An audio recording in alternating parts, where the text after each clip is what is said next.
Partnership कुठल्या कुठल्या राजकीय पक्षांबरोबर आहे आणि कुठल्या कुठल्या राजकीय मंत्र्यांबरोबर आहे किंवा कुठल्या राजकीय मंत्र्यांचे पैसे त्याच्यामध्ये अडकले गुंतवले गेलेले आहेत, त्याचं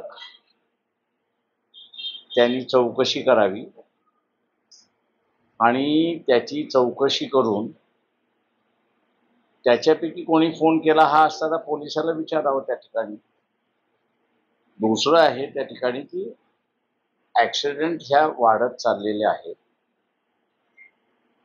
तेव्हा तो जुवेनाईल आहे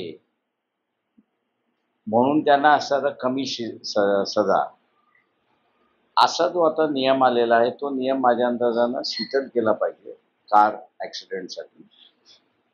उरलेल्या ह्याच्यासाठी मला वाटतं जुवेनाईल ऍक्ट तसं का तसा त्या ठिकाणी ठेवण्यात यावा. ही अशी प्रकरणं मला वाटतं बरीच घडतात आहेत. सेन्सेशनही वर्तमानपत्र टीव्हीवाले करतात आहेत, पण कोर्टाकडून तेवढा सेन्सेशन त्या ठिकाणी दिसत नाही अशी परिस्थिती आहे. आणि कोर्टांना सुद्धा आम्ही असं विनंती करतो की हा आता एक सेन्सिटिव्ह मुद्दा होत चाललेला आहे, त्याच्या विरोधात कोर्टाने सुद्धा कडक निर्णय घेतला पाहिजे असं आम्ही त्या ठिकाणी मानतो. दुसरं, जेवढे बार्स आहेत त्या सगळ्या बारधारकावरती